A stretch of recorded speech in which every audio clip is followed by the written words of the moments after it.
В эфире новости экономики на Якутия-24. В студии Нургуяна Иванова. И в ближайшие минуты я расскажу об экономических событиях в республике и стране. Доллар и евро продолжают укрепляться к рублю. Курс доллара на открытии торгов Московской биржи в среду превысил 64 рубля впервые с 5 декабря 2016 года. Курс евро – 80 рублей впервые с марта 2016 года. Бюджет Республики Саха-Якутия пополнился на 41 миллиард 475 миллионов рублей. По сравнению с прошлым годом это больше на 7 миллиардов 7 миллионов рублей. Увеличение произошло на 23%. О положительной динамике роста доходной части госбюджета сообщил министр финансов Якутии Валерий Жандоров. Прогноз доходов бюджета региона сформирован на уровне 188,6 миллиардов рублей. Из них прогноз налоговых и неналоговых доходов составил 117,6 миллиардов рублей.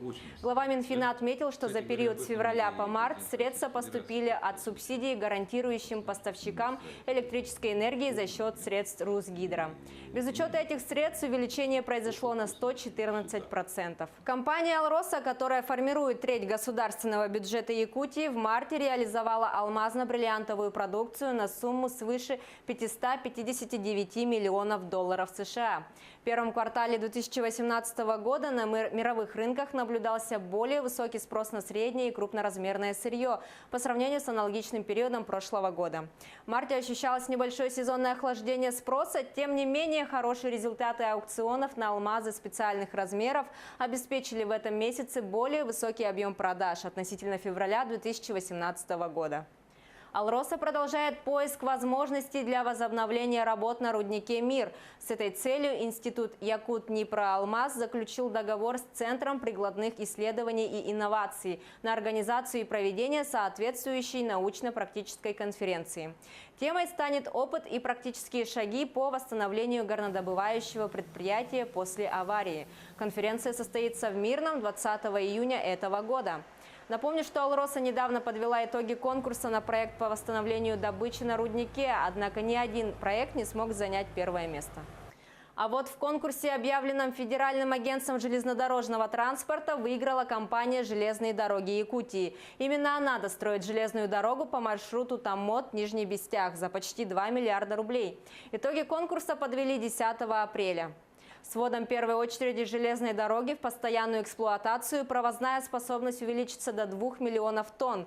Кроме того, начнутся пассажирские перевозки до станции Нижний Бестях, отметил министр транспорта и дорожного хозяйства Якутии Семен Винокуров. Строительство пускового комплекса Томмот-Якутск-Нижний Бестях железнодорожной линии Беркакит-Томмот-Якутск ведется с 2005 года. Всего с начала реализации проекта освоено 46,7 миллиардов рублей.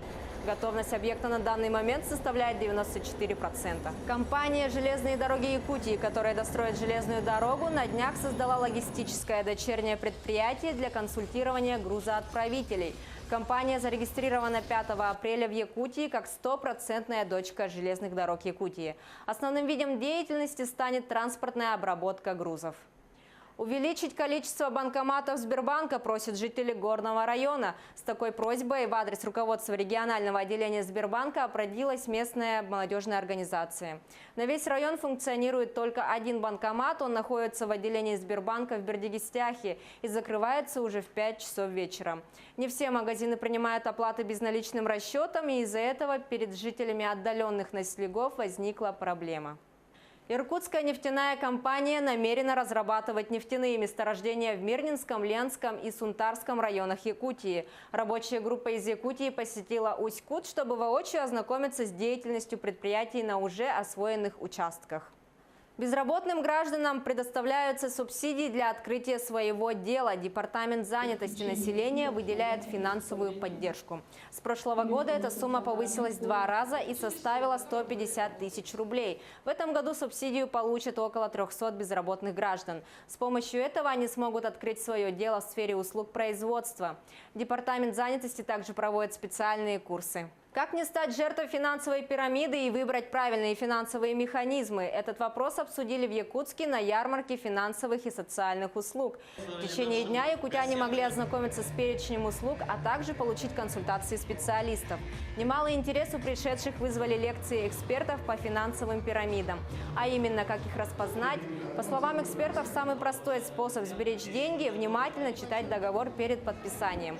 Однако, по данным ОНФ, лишь половина россиян следует этому правилу. Повышение финансовой грамотности населения – одна из задач ярмарки финансовых и социальных услуг.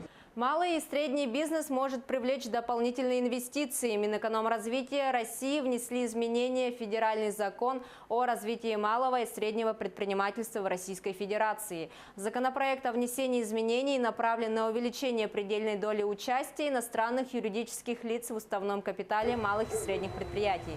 В этих целях предлагается подтверждать соответствие иностранных юридических лиц условиям по среднесписочной численности сотрудников и размеру дохода от ведения предпринимательской деятельности на основе заключения аудиторской организации.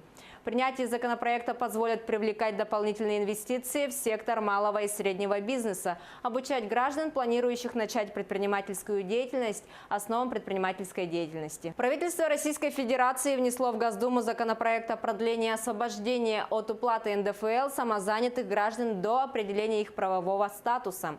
Законопроектом предусматривается, что самозанятые граждане, вставшие на учет налоговые органы, будут иметь право заниматься предпринимательством без регистрации в качестве ИП.